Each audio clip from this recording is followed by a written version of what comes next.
अरे मराठी गाणी क्लबमध्ये का नाही होतात? कुठली गाणी वाजवण्यासारखी? मी बघत होतो माझ्या मम्मीला की माझी मम्मी एवढ्या गोष्टी करते माझ्यासाठी. ऍक्च्युअली स्टुडिओची गरज नसते. मी वाचतोय मराठी, गाजतोय मराठी, पेटलाय मराठीचा डंका.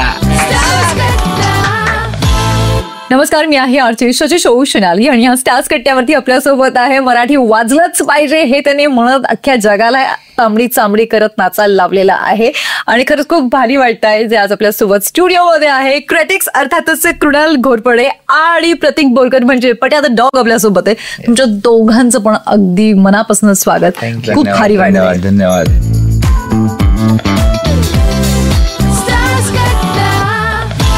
हे लहानपणी कुठेतरी स्वप्न पाहिलं होतं का नाही हे सगळं घडत गेलं ऍक्सिडेंटली म्हण किंवा झालं? असा विचार नव्हता आला कधी की मराठी आपण हे करूया, पण ऐकायचो खूप, कारण की बाबा खूप एन्थुसिस्ट होते मराठी म्युझिक मध्ये, तर ऐकलं खूप आहे. आणि म्युझिक बनवायचं पण असं काही नव्हतं की म्युझिक कधी बनवेन किंवा काय, पण कॉलेजमध्ये जराशी आवड निर्माण झाली बिकॉज EDM तेव्हा आलेलं नवीन आणि मी खूप इंटरेस्टेड झालेलो EDM ऐकण्यात आणि बनवण्यात. आणि त्याचा मेन तर मला हे आवडलं की EDM बनवायला तुम्हाला काही वाद्य येण्याची काही गरज नाहीये, सगळे एका लॅपटॉपमध्ये आहे. ते मला खूप असं वाटलं की अरे कम्प्युटरमध्ये गाणं बनवू शकता.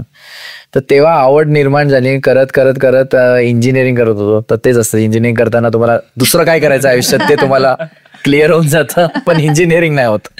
तर ते करत करत मग जॉब पण केला, पण कधी म्युझिक असं सुटलं नाही की असं आवडायचं, बनवायचं, काहीतरी बनवायचं, बाहेर टाकायचं. तर ते मला खूप आवडत गेलं. आणि आफ्टर कोविड जरा क्लॅरिटी आली म्युझिक बनवायला. तोपर्यंत म्युझिक बनवायला 7-8 वर्ष झालेली माझी. पण आफ्टर कोविड जेव्हा सगळं जग थांबलेलं तेव्हा त्याच्या आधी मी जे EDM बनवायचं ते असं होतं की जे सगळ्यांना आवडते, चालतंय, ते आपण बनवतोय, हे लोकांना आवडेल का, हे व्हायरल होईल का, असा विचार करून गाणं बनवायचं. पण जेव्हा आफ्टर कोविड जरा झालं की आपल्याला जे बनवायचं ते जरा बनवूया, कारण की तो पॉइंटच असा होता जेव्हा काय करायचं सुचत नव्हतं लोकांना, काय होईल ते पण माहिती नव्हतं. पण असं होतं की नाही आपण म्युझिक आपल्याला बनवायला आवडतं, घरीच बसलोय, बनवत जाऊया. आणि तेव्हा माझं जे मी हाऊस म्युझिक डिस्कवर केलं which is actually the core of electronic music, तिकडूनच सुरुवात झाली म्युझिकची. तर ते मी बनवत गेलं, मला आवडायला लागलं, म्हणजे हेच मी बनवणार होतं आयुष्यभर, मला हे खूप आवडतंय. आणि बिकॉज हे सगळं इंडियन म्युझिक खूप ऐकलंय आणि वगैरे, तर जरासं माझे साऊंड्स तसे बनायला लागले स्वतःहून. असं नव्हतं की मी ते पर्पजली बनवत होतो, पण ते पण इंडियन म्युझिक मध्ये थोडंसं ट्रॅव्हल व्हायला लागलं आणि लोकांना ते आवडायला लागलं. एका मोठ्या हाऊस म्युझिक लेवलवर ते साईन झालं वगैरे झालं, पण एवढं काय मॅसिव्ह होत नव्हतं. आणि मराठीचं टू बी व्हेरी मच मी काही विचार नव्हता केला. मी जस्ट माझ्या मित्राने मला माझा क्लोज फ्रेंड आहे, त्याला वाटलं की मी म्युझिक सोडलंय का, आणि ते मला असं अरे तर तू बोला तू टाकत नाही ना सोशल मीडियावर, काय असं काय बघितलं नाही, मला काहीतरी टाकूया आज जाऊन. तर ते टाकताना ते मराठी ऍक्सिडेंटली मी एक गाणं घेतलं आणि त्याचं रिमिक्स असं काही बनवून आणि मी ते फॉर्मॅट बनवला. तर ते हळूहळू लोकांना आवडायला लागलं, मग त्याचे शो भेटायला लागले. म्हणजे काय होतंय हे कसं आवडतंय लोकांना, हे मी तर असं काही विचार नाही केला. मग हळूहळू करता मला असं वाटलं हे मला आवडतंय ना, म्हणून कदाचित लोकांना पण आवडतंय. ट्रू हे मला पटलं की आता म्युझिक ऍक्च्युअली बनवतात ज्यांचं चालतं ना, त्यांना स्वतःला ते आवडत असतं पहिलं. तर मला आपल्याला काय आवडतं, एक तर मराठी भाषा आहे आपली, आणि ते कसं खूप जास्त पर्सनल झालंय ते आता. तर खूप लोकांना आवडत गेलं, फ्लो मध्ये बनवत गेलो, मग नवीन गाणी बनवत गेलो. मग पटेल रॉकला मी तांबडीच्या आधी भेटलेलो, त्याच्यावर एक गाणं बनवलं, आर्टिस्ट बरोबर लोकांबरोबर गाणं बनवलं. मग ते तांबडी झालं श्रेयसला भेटून. त्यात पण असं काही डिसाइडेड नव्हतं की आपण काय बनवतोय, मोठं गाणं बनवतोय, असं काय नव्हतं. Just one of the songs. आणि ते एवढं पुढे घेणार नाही, तेच गाणं तुझ्यासाठी टर्निंग पॉइंट ठरलंय. हो, टर्निंग माझ्या क्रिएटिव्हिटीसाठी तर मराठी करणंच माझ्यासाठी टर्निंग पॉइंट होतं, कारण की असं रेफरन्स नव्हता कुठे मराठी इलेक्ट्रॉनिक म्युझिकचा. तर जो रेफरन्स होता तो मीच बनवत होतो की इतरांना इन्फ्लुएन्स केले करण्याचं. हो, तर ते तसं होतं. पण ते असतं ना की आता माझ्या मॅनेजरला किंवा मला एक्सप्लेन नाही करावं लागत लोकांना मी करतो काय. आता त्यांना फक्त सांगायला अच्छा तांबडीवाला ना तो ह्याने बनवलं, तीच तुझी ओळख झाली. तर ती ओळख खूप सिम्पल झाली आहे त्याच्यामुळे माझी. लवली, खूप छान. तू डिजेइंग पण केलेलं आहेस. हो. तर काय करत तेव्हा एक्सपिरियन्स करायचा तू? जेव्हा इनिशियली मी डिजेइंग करायचो ना, तर ते कसं कमर्शियल डिजेइंग होतं की तुम्हाला जे लोकांना आवडते तुम्ही प्ले करता. पण त्या टायमाला असं मला शोज नाही भेटायचे, असे शोज किंवा बिकॉज मी जॉब करून डीजेंग करायचो, फुल टाइम कधी डीजेंग होतोच नाही. तर एक पॉइंटवर असं आलं नाही, जे स्वतःला आवडतं तीच डीजेंग करूया आपण, हे नाही पटत आहे. तर मी जॉब करून साईड बाय साईड करायचो, पण तेव्हा एवढी काय मजा नाही यायची. ते माझी गाणी नसायची, तेच बॉलिवूड म्युझिक प्ले करते होते, पण मी खूप मग बंदच केलं ते प्ले करणं. आता जे करतो which is like every song is made by me, त्याची वेगळीच मजा आहे. लाईक तुम्ही हेच माझं आहे, लाईक माझी डिस्कवरी. इट्स लाईक स्वतःचं आर्टचं एक्झिबिशन ठेवण्यासारखं आहे की मी बनवलेले पेंटिंग्स आहेत किंवा मी बनवलेले ड्रॉइंग्स आहेत. सो आता त्याची खूप सॅटिस्फॅक्शन भेटते कम्पेअर्ड टू आधी जे करायचो. किती मस्त. वर्ल्ड वाईड तुला आता रिकग्नेशन मिळालेलं आहे, राईट? आता अनेक फेस्टिवल्स मध्ये पण तुझं गाणं वाजलं गेलेलं आहे, जिकडे कधीच मराठी गाणं वाजले नव्हतं. आणि मला असं वाटतं की हा प्रचंड प्राईड फॅक्टर आहे तुझ्यासाठी, नाही तर सगळ्या महाराष्ट्रासाठी, की आपलं गाणं वाजतंय. तर मला असं वाटतं कुणीतरी एक असा पुढाकार घेतलेला असतो आणि त्याच्यानंतर मग इतर जणांना जागृत होतात की अरे आपण केलंच नाही. मला तुझ्या मगाच्या बोलण्यातली गोष्ट जी आहे त्याला थोडं हायलाईट करावंसं वाटतंय. जे आपल्याला आवडतं ना ते आपण जर केलं मनापासून ना तर ते लोकांपर्यंत पोहोचतं. तुम्हाला न पटणारी गोष्ट तुम्ही जर पटवून घेण्याचा प्रयत्न केला तर ते लोकांना मान्य होत नाही, राईट? सो आता तुझ्याकडे प्रत्येक वेळेस या पद्धतीचं दडपण असू शकतं, कारण की आपण स्वतःचा एक बेंचमार्क सेट केलेला आहे आता. हो. आणि त्याच्या पुढेच जायचंय, खाली तरी यायचं नाहीये. तर हे दडपण सुद्धा कधीतरी आर्टिस्टला प्रेशराईज करत असतं, डिप्रेस पण करत असतं.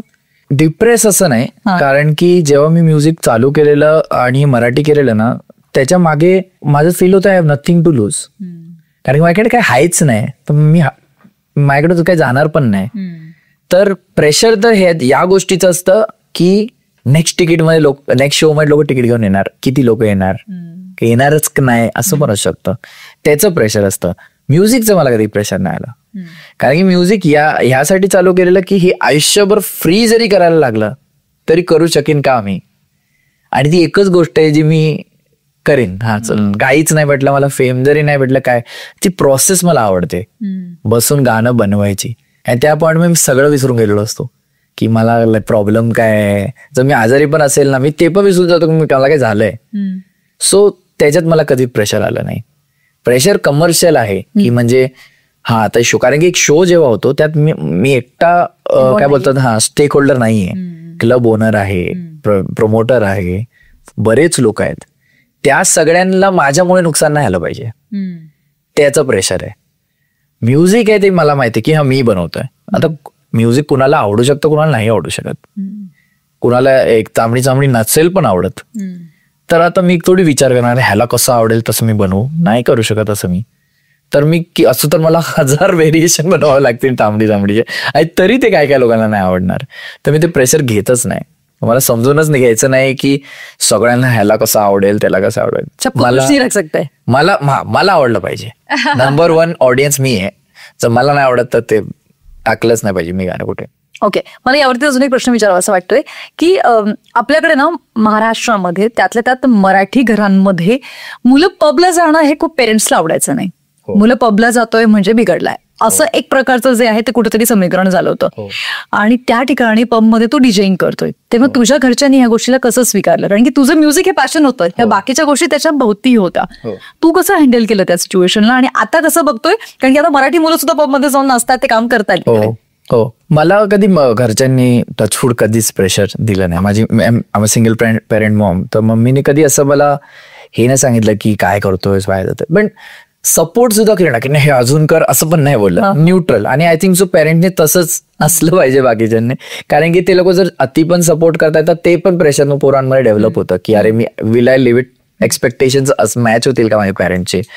सो मला त्याच्यातून कधी आलं नाही. इव्हन माझी वाईफने कधी पण मला प्रेशराईज नाही केलं किंवा त्या गोष्टीला असं नाही बघितलं की हा काय ती खराब करतोय किंवा काय करतोय. जेव्हापासून मी शो करतोय ना, पण ते सगळे मॅक्सिमम मराठी लोक येत आहेत. हे कदाचित आहे ना हायलाईट नाही झालंय, मग कदाचित देयर इज नंबर 1 रिझन मला असं वाटतंय, आपल्या मराठी म्युझिक इंडस्ट्रीमध्ये क्लबिंगची गाणी बनलीच नाहीयेत, म्हणून ते मुलं क्लबिंग करतात हे कुठे दिसत नाहीये. हे तुम्ही जे दिल्लीचं बोलताय त्यांची गाणी तशी आहेत. हनी सिंग तेच बोलतो त्याच्या गाण्यांमध्ये, तर लोकांना वाटतं अरे दिल्लीचे लोक हे क्लबिंग करणारे लोक आहेत. आपल्यात बनलीच कुठे गाणी. जर डान्सची गाणी जरी बनली असतील तर ते असं असतं कुठेतरी लग्नाचं गाणं चाललंय, हळदमध्ये नाचतायत किंवा गणपती ह्याच्यात नाचतात. क्लबमध्ये पोरं नाचतायत असे, आणि ते गाणी पण बनले त्याच्यात पण धाकड तिकडच वाजताय. ते क्लबची वाईब येतच नाहीये. आणि मी रिअलाइज केलं, आता फॉर एक्झाम्पल जे आधी बोलायचे अरे मराठी गाणी क्लबमध्ये का नाही, अरे आहेत की कुठली गाणी वाजवण्यासारखी जी क्लब मध्ये वाजू शकतो. It's not about dancing but club मध्ये वाजू शकतो. तर ही गाणी नव्हती ना, म्हणून आपल्याला कधी परसेप्शन आलं नाही की मराठी लोक क्लबिंग करतात. बट ऍक्च्युली मी जेव्हा बघितलं की हायएस्ट टेबल बाय करणारेच मराठी लोक आहेत. परसेप्शनच बदललं माझं परसेप्शन. मला हेच झालं की लोक बोलायचे मराठी लोक स्पेंड नाही करत क्लब, हे कोण आहेत मग, हे कुठून आलेत. आणि पुण्यासारख्या शहरात तर मी मराठी लोकच बघितले क्लबिंग करताना. हो ना, हो, माझे फॅन्स हे सगळे मराठी. तर हे रॉंग होतं माझं पण परसेप्शन, पण असंच नाहीये. जातात सगळे. काय काय असे ऑडियन्स आहेत जे त्यांना क्लबिंगच माहिती नाही आणि त्यांना आपण कन्व्हिन्स नाही करू शकत. जसं मूवी बघणं पण आजकाल लक्झरी झालेलं आहे की थिएटरमध्ये जाऊन मी पिक्चर बघेन. तर काय काय लोक बघतच नाही थिएटरमध्ये मूवीज किंवा काय, तर ते एक वेगळा ऑडियन्सच आहे. त्यांना आउट गोईंग जाणं आणि बाहेरचे इव्हेंट्स मध्ये जाणं हे माहितीच नसेल कदाचित, तर म्हणून ते बघत नाही. मला सांग, क्रिटिक्स हे नाव कसं पडलं? मोस्ट टास्क क्वेश्चन आहे माझ्यासाठी. आणि स्टोरी अशी आहे, माझं एक नाव वेगळं होतं आधी डीजिंगचं, पण जेव्हा मी स्पॉटिफायवर गाणी टाकायला गेलो तर ते नाव कोणाचं ऑलरेडी होतं, टेकन होतं. सो मला स्पॉटिफायचा मेल आलेला की तुम्हाला नाव चेंज करावं लागेल. तर मी असं जॅम करत होतो, काय कृणालचा KR ठेवून काय ना काय 4-5 लिस्ट बनवली. तर पहिलं नाव बघितलं, डोमेन चेक केलं आहे का, तर नव्हतं अवेलेबल. सेकंड केलं, तिसरं क्रिटिक्स होतं, त्याचं डोमेन अवेलेबल होतं म्हणून मी घेतलंय. जो म्हणतोय की मराठी वाजलंच पाहिजे, मराठीचा डंका जो आहे त्यांनी जगभरात केलेला आहे, पण त्याचं नाव मात्र मराठी वाटत नाही. क्रिटिक्स नावावरतून असं वाटतं का कधी की अरे हे मराठीत असलं पाहिजे? नाही, मला नाही वाटत मराठी असलं पाहिजे. I think so. आपली मराठी ऑडियन्स बरीच एज्युकेटेड आहे, आपण सगळे मॉडर्न आहोत.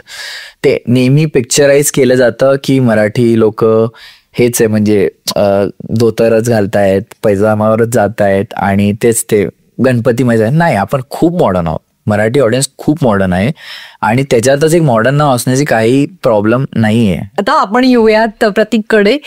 पट्या द डॉग, राईट? आता हे पट्या द डॉग आधी मला सांग, याची सुरुवात कशी झाली?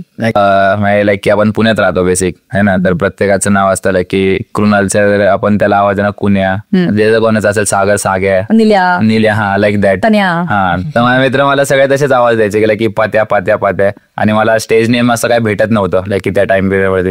तर मी जसं असं होतं लाईक की का स्वतःचं नाव चेंज करायचं, मी दुसरं का ठेवू नाही का, की लाईक की पत्याच म्हणून ओळखतात सगळे. आणि मला असं पत्या म्हणलं की लाईक घरचा फील होतं की ब्रो घरातलं कोणीतरी आवाज दिला नाही का माझ्या, तर मी तसंच ठेवलं.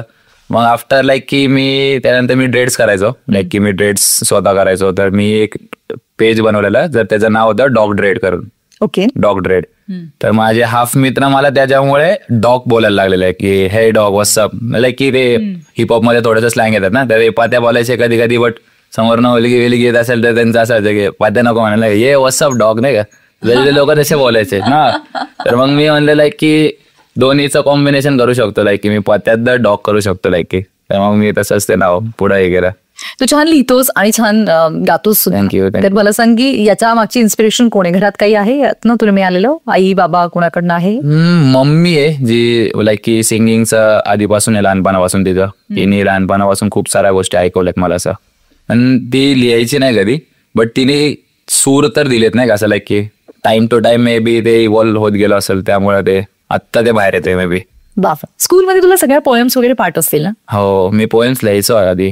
मला लिहायच्या सगळ्यात आधी मला कविताच लिहायचा शौक होता, लाईक की जे काय होईल ते कविताच लिहायचो. लेसन नाही काढायचे, पण कवितेचा पिरियड जेव्हा की तुझ्या लेसनला सुद्धा कवितेमध्ये ट्रान्सफॉर्म केलं. हा, बट लेसनचा एवढं मजा नाही यायची की लाईक की यार एवढा मोठा धडा ऐकायचा आज हे. पण कवितेच्या टायमाला असं व्हायचं की वाव, एकाच पानावरची गोष्ट आहे आणि ते आता सर आपल्याला पूर्ण एक्सप्लेन करणार, लाईक की 2 ओळीत पण ते सगळं एक्सप्लेन करणार नाही का. जास्त कवितेचा अभ्यास करून करून मी थोडंसं कविता लिहायला लागलेलो, तर तिथून आवड चालू झाली, लाईक की लिहायची आवड चालू झाली. कुठली कविता शाळेत तुला खूप आवडायची, ज्याला तुला असं वाटतं की याचं आपण काहीतरी त्याला रिमिक्स करू शकतो, त्याचा रॅप? मला पहिलं सांग, पतंग उडवायला एक होती लाईक की मला लहानपणापासून ते गेम पण तोच आवडतो, मी तेच केलंय. लाईक की पतंग उडवायचा एक कविता होती, गाड्यांना पतंग उडवायचा. तर ती कविता लाईक की फेवरेट होती, ती अजून पण आठवते मला. कधी पण असेल की आठवून जाते की लाईकचं बनवू शकतो काहीतरी, कारण की मला आवडतं पण पतंग. आवडेल ना क्रिटिक्स? मी विचार चालू झालाय माझा ऑलरेडी.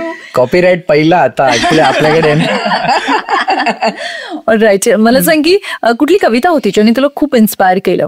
इन्स्पायर केलं उघड आहे सांग असं. आता तुझी स्वतःची कुठली होती जेव्हा तुला असं वाटलं की अरे हे मी खूप भारी लिहिलंय यार, हे जबरदस्त आहे?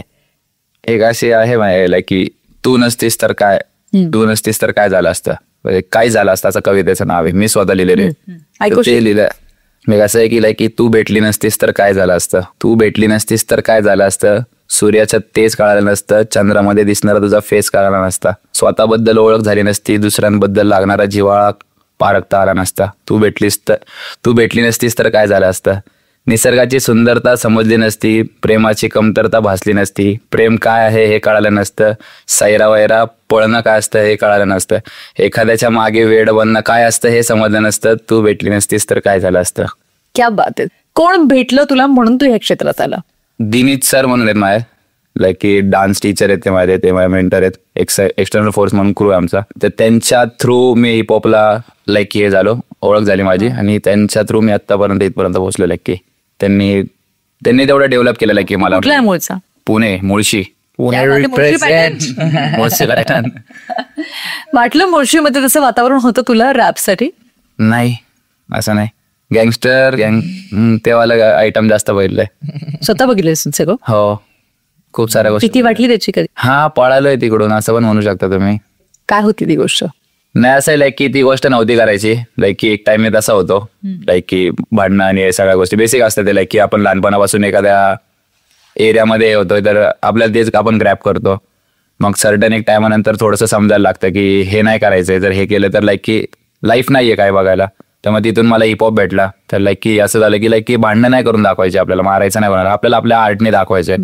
मग मी तेव्हा डान्स शिकलो. हो, मग त्या डान्समधनं मी तसाच अग्रेसिव्ह डान्सर होतो. मग मी हळूहळू ते डेव्हलप करत मग आता म्युझिकवर आलेलं आहे की आता बोलून दाखवू. आता बोलायची पण टाइम आला ना, तर मग तुला बोलून पण सांगू शकतो आम्ही, लाईक की तुला ऐकू पण शकतो, तुला मूव्ह पण करून दाखवू शकतो. त्याच्या व्यतिरिक्त अजून मी तुला काय दाखवू. हेच माझं लाईक की कॉम्पिटिशन आहे जे काय व्हॉट एव्हर. लाईक की मला जर कोणासोबत बीफ करायचं असेल तर हे माझं बीफ आहे, मी असं करू शकतो. मला हात नाही उचलायचा आहे. आता हातात पेन आहे. खूप चांगलं. मी त्यावरतीच येणार आहे. ज्या हातांनी हत्यार उचलण्याचा प्रयत्न कधी केला असेल किंवा करावा असा वाटला असेल, त्यांनी लेखणी उचलली आणि त्यांनी त्यांच्या प्रश्नाचं उत्तर जे आहे त्याच्या कलेतनं दिलेलं आहे. अमेझिंग. पण याला जे म्हणतो ना की, कारण की एकदा ना आयुष्यामध्ये आपण चुकीच्या मार्गावरती गेलो ना की फार अवघड असतं परत.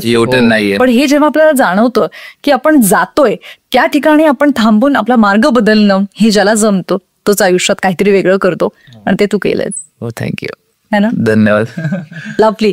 मला सांग की कुठलं गाणं होतं तुझं की जे सगळ्यात जास्त पॉप्युलर झालं आणि मग त्यानंतर तू आयडेंटिटी तुझी? ओके, तर एक मी गाणे खूप टाकले होते पण ते काय नाही झालं. बट एक पोर्शेचा सीन झाला आपल्या इकडे, पोर्शेचा ऍक्सिडेंट झाला, तर त्याच्यावर मी एक रॅप बनवला होता. तो जस्ट इंस्टाग्रामवर मी पोस्ट केला. तर त्याला ऑलमोस्ट आता लाईक की 8-9 मिलियन व्ह्यूज गेलेले आहेत. लाईक की खूप साऱ्या. कदाचित मी पण ऐकलं असेल. तो काय चाललंय पुण्यामध्ये, काय राहिले पुण्यामध्ये, पोरं करतात नशा आणि उडवतात कोणाला बी.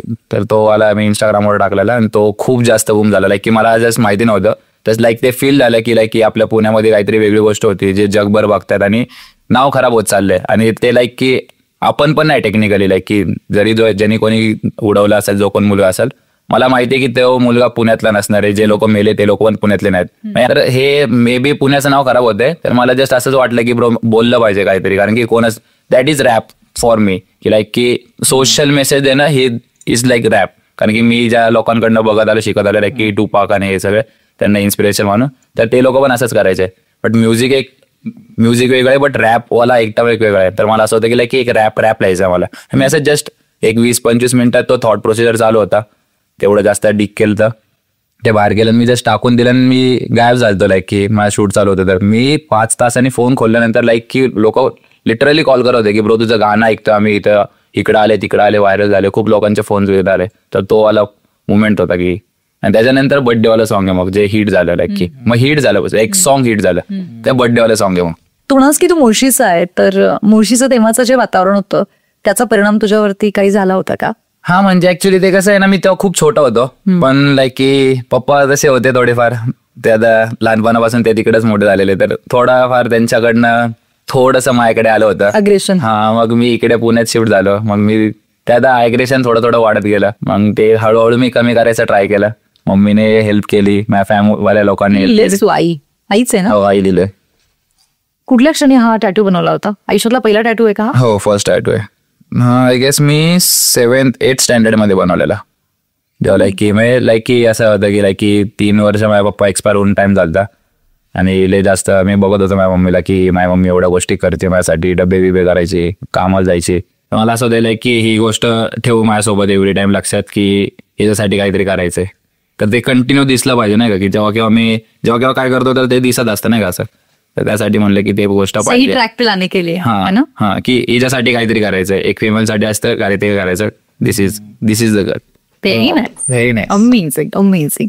वेल, बर्थडेचं सॉंग मला रॅप ऐकू का डायरेक्ट? हो प्लीज, डायरेक्ट रॅप ऐकू. आपल्या भावाचा आहे ना आज हॅपी बर्थडे, आम्ही पार्टी ठेवली भाई क्लब मध्ये, पोरं फकाट होणार जाणार कॉमेमध्ये, कारण क्रिटिक्स वाजतंय इथं साऊंड मध्ये, मराठी वाजतंय क्लब मध्ये आणि मराठी वाजणार जगामध्ये. अरे वाजलंच पाहिजे, सगळे नाचलेच पाहिजे, कारण भाऊचा बर्थडे सीन गाजलाच पाहिजे. वा वा वा वा. आणि सध्या तुमचं गाणं गाजतंय झापूक झुपूक, जबरदस्त गाजतंय ते. आणि खूप छान बीट आहे, शब्द छान आहेत आणि ते सूरजच्या पर्सनॅलिटीला कम्प्लीट मॅच होणार आहे, त्याला कॉम्प्लिमेंट करणार ते आहे. तर झापूक झुपूकच्या ह्या जर्नी बद्दल जाणून घ्यायला आवडेल. सर्वात आधी तर माझं तांबडी चांबडी हे थोडं म्हणजे एवढं बूम नव्हतं सर्व चाललेलं. तर सना जी डॉटर आहे केदारची, ती माझं गाणी ऐकायची. शी युज्ड टू लाईक इट. आणि त्यांनी वाटतं सांगितलं की दादा की हा करतो वगैरे. आणि तेवढ्याच टायमात बिग बॉस ते चालू होतं आणि काहीतरी आले आम्हाला रिक्वायरमेंट की आपण काहीतरी करूया, क्रिटिक्सला टाकूया, बिकॉज चांगला शो चाललाय करू. तर तेव्हा मी तो एक एपिसोड होस्ट केलेला. आउट ऑफ नोवेअर मला बिग बॉस होस्ट करतोय मी एक दिवस. आणि खूप वेगळाच अनुभव होता माझ्यासाठी की मी घरात आहे आता आणि मी होस्ट करतोय आणि मी सांगणारे कोण एलिमिनेट होते वगैरे. तर ते खूप युनिक होतं. तेव्हा माझी सरांची भेट झालेली. तर तेव्हा सर बोललेले हे असं आपण काहीतरी करतोय आणि हे बिग बॉस संपलं नव्हतं तेव्हा, पिक्चर येतोय असं कुणाला सांगू नकोस, आपल्यालाच ठेवूया आणि बनवूया. तर मी बोलले ठीक आहे, झापूक झुपूक असं त्याने सांगितलं, असं वर गाणं बनवायचंय. तर पण मी क्लिअर नव्हतो काय आहे. तर त्यांनी मला ऑफिसला बोलवलं, एक ब्रीफ मध्ये स्टोरी सांगितली की असं असणार आहे, हे गाणं पहिलं असणार आहे, मेन गाणं म्हणजे मूवीच्या आधीपासून प्ले होत राहणार आहे. तर मला थोडी आयडिया आली याचे टायटल सॉन्ग हे करून. तर तरी पण यांना कन्व्हिन्स नव्हतो मी. तर मी त्यांना विचारलं की तुमचा रेफरन्स काय आहे काय. तर त्यांनी म्हणाले तुझ्या डोक्यात जे चाललंय ते रेफरन्स, मला नाही माहिती काय गाणं बनवणार असतो आणि जर ते तुला नाही आवडत मला पाठवू पण नको. हे बोलून त्यांनी सोडलं मला. मला तसं होतं की मी कधी पिक्चरचं गाणं बनवलं नाहीये ना, मी कधी स्टुडिओमध्ये गाणं बनवलंय. मी आयुष्यात कधी स्टुडिओमध्ये जाऊन गाणं बनवलं नाहीये, सगळं लॅपटॉपवर आहे. तर मला हे येईल तरी का, मला हे माहितीच नाही, ह्याचं नॉलेज नाही मला. तर त्यांनी मला खूप कॉन्फिडन्स दिला की बघ तू जसं करतो तसं बनव, ते स्टँडर्ड जसं काही नाहीये. तर ते बोलले ठीक आहे. तर मी नव्हतो डेअरिंग होत, मी बनवत होतो काहीतरी, पण ते अपील नव्हतं होत. कदाचित मी ते पिक्चरच्या स्टाईलने बनवूया, त्यांना आवडेल असं बनवूया असं बनवत होतो. पण ते मला कन्व्हिन्स, आणि त्यांनी मला बोललं तुला आवडत नाही पाठवू नको. तर ते मला 2-3दा फॉलोअप घेत होते की काय झालं. तर मला गिल्ट होत होतं की एवढा मोठा माणूस आपल्याला 2-3दा विचारतोय गाण्याचं काय आणि आपण रेडी नाही आहोत. तर झालं माझं एक रेडी झालं. मी बघायला बोललो की बनवायचं आपल्याला असं असं गाणं आहे. आणि मी सगळे आयडिया स्क्रॅच करून टाकले, म्हणजे हे बाजूला राहू दे, आता आपण काहीतरी विचार करूया सूरज बद्दल. हे गाणं सूरज बोलणार आहे. तर सूरज जर म्युझिक बनवणारा माणूस असता तर त्याने कसं गाणं बनवलं असतं, असं मी याला ब्रीफ दिली. आणि याने बिग बॉस बघितले, तर फॅनच होता त्याचा. तर बोलले तू त्याचे शब्द बघ, तो म्युझिक आर्टिस्ट आहे, आता तू काय गाणं लिहिल. ठीक आहे, मी त्याला बीट बनवून दिली, असं दिलं. तर पहिला एक ड्राफ्ट थोडासा वेगळा होता. मी मोस्टली जेव्हा मी रॅपर्स बरोबर काम करतो, मला लिहिता येत नाही गाणं, तर मी त्याला हम करून देतो की ना असं करून देतो आणि त्याच्यावर बीट बनवून देतो. आणि त्याला 2 व्हर्जन देतो, एक त्याचं व्हर्जन, एक फक्त बीट व्हर्जन. तर तू असं बनव की झापूक झुपूक येणार आहे. तर ते त्याचे 2-3 व्हर्जन आम्ही बनवले आणि सरांना मी 2-3 व्हर्जन दिले की ओव्हर डिलिव्हर केलं थोडं, की तुम्ही चूज करा ह्यातलं तुम्हाला कुठलं. तर त्यांनी एक सिलेक्ट केलं आणि मग त्यांनी मला थोडे चेंजेस सांगितले की हे जरा कोरस टाक, हे असं आहे. तर त्यांनी मला प्रॉपर घरी बोलवून मला एक्सप्लेन केलंय. त्यांच्या घरी गेलेलो मी आणि त्यांना एक्सप्लेन केलं की हे गाणं असं असणार आहे, हे लहान पोरं आहेत त्याच्यात, तर ते कोरस लहान पोरांचं असलं पाहिजे. तर मी बोललो ओके, समजलं मला. ते खूप त्यांना एक्झॅक्टली माहिती त्यांना काय पाहिजे, पण ते तरी समोरच्याला हे नाही करत, बाउंड नाही ठेवत, फ्रीडम देतात. पण तेच त्यांची स्पेशालिटी आहे. त्यांना ते काय ह्याचा बॅलन्स आणतात की मला पण जे पाहिजे ते पाहिजे, प्लस ह्याला पण मला बाउंड नाही ठेवायचे. तर त्यांनी मला कोरसचं सांगितलं, हे सांगितलं. आणि अगेन मला स्टुडिओ रेकॉर्डिंग कशी करतात मला येत नाही. मी DIY वाला माणूस आहे, फिगर आउट करून टाकेल कुठून तरी. तर मला कोरस जे माझ्याकडे काही स्टुडिओ नाही, पोरा बिना कुठे, मी ह्याचाच आवाज घेतला आणि त्याला 12 वेळा मल्टिप्लाय केलाय आणि तोच कोरस आहे. ते लहानपुराचा आवाज आहे, लहानपूर नाही येत ते. ह्याचा आवाज पिच कमी, एकाचा पिच जास्त, एकाचा हे थोडासा राईटला, थोडासा लेफ्टला. हा, तर मी बोललो की आता आपल्याकडे काय, आपलं जेवढं येतं पण त्याच्या हिशोबाने करूया. मी सरांना सांगितलं की हे मी कोरस दिलंय, तुम्हाला हे वाला आवडायचं हेच ठेवूया, नाहीतर आपण घेऊया रेकॉर्डिंग कुठेतरी, काहीतरी करूया. तर बोललं नाही बरोबर आहे, आवडलं मला, मस्त केलंयस. अरे ते कोरस विरस आहे ना, जरा मायन्यूट चेंजेस होते थोडेफार, ते मी प्रोडक्शन लेवलचे चेंजेस मी केले आणि वॉज लाईक डन.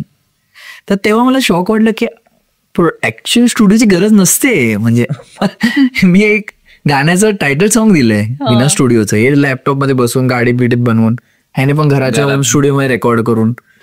तर तेव्हा ते असतं ना की स्वतःला आवडतं ते बनवा. लाईक तुम्ही कॉन्फिडेंट राहा तुमच्या ओपिनियन की हे मी बनवतोय आणि हे मला आवडतंय. आणि त्यांनी पण तेवढा विश्वास दाखवला माझ्यावर की हे करायचं, की असं करूया. थोडेफार चेंजेस सांगितले कारण की ते पिक्चरच्या हिशोबाने बघतायत त्या गोष्टीला, मी क्लबमध्ये वाजवण्याच्या हिशोबाने बघतोय, तर माझं पर्स्पेक्टिव्ह वेगळंच असणार. तर पण क्लबमध्ये वाजवण्याचं माझं व्हर्जन वेगळं आहे. ओके, हा, ते थोडंसं वेगळं आहे, त्याच्यात मिक्सिंग थोडी वेगळी आहे आणि जे मूवीमध्ये गेलं ते वेगळं आहे. सो हे असं मिळून आलं नाही. जेव्हा मी पण ह्याला म्हणजे आम्हाला ऍक्च्युअली पटत नव्हतं की हे जाईल गाणं. आम्ही कॉन्फिडेंट नव्हतो की गाणं चल आपण देतोय. आपलं असं होतं की सरांनी मागितलं देऊया, ते पिक्चरमध्ये जाईल नाही जाईल आपल्याला माहिती नाही. कारण की एवढं मोठं नाव जेव्हा असोसिएटेड आहे तर त्यांच्याकडे बरेच लोक आहेत हे करून देण्यासाठी, आणि who are 100 times talented than us. आपलं जाईल का नाही माहिती नाही, पण आपण बनवून देऊया. कारण की सरांनी सांगितलंय. आणि मी केदार शिंदेच्या मूवीजचा क्रेझी फॅन आहे, त्यांच्या वर्कचा क्रेझी. मी टिपरे, गंगाधर टिपरे खूप बघितलंय मी. अक्षरशः ते आपला अगबयारेच्या 50-60 वेळा बघितलाय. जत्रा मी 100+ वेळा बघितलाय. मला every dialogue from starting to end माहिती आहे त्या पिक्चरचा.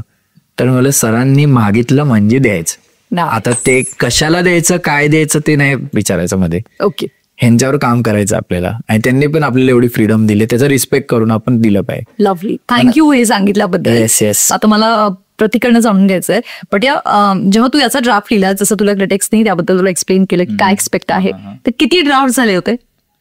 आय गेस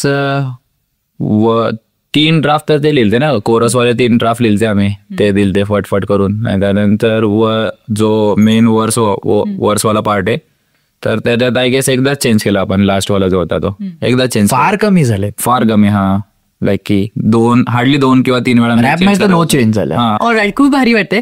काय पुढचे प्लॅन्स आहेत? कुठले अजून सिनेमे तुमच्याकडे आले आहेत का तांबडी चाबडी नंतर? येस.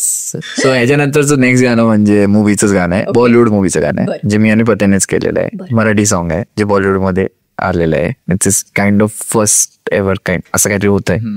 सो खूप मोठी मूवी आहे. इट्स गोइंग टू बी 2025ची बिगेस्ट मूवी. सो ते आम्ही करतोय. आणि अजून 2-3 मूवीज मी करतोय, बट मोस्टली मी फोकस करतोय माझ्या म्युझिकवर. त्याच्यावर मी जास्त कॉन्सन्ट्रेट करतो, कारण की स्पिन इन रेकॉर्ड जे आहे, ज्याच्यावर मी साईन केलंय तांबडी चांबडी, त्यांच्या थ्रू आम्ही बरेच गाणी करतोय.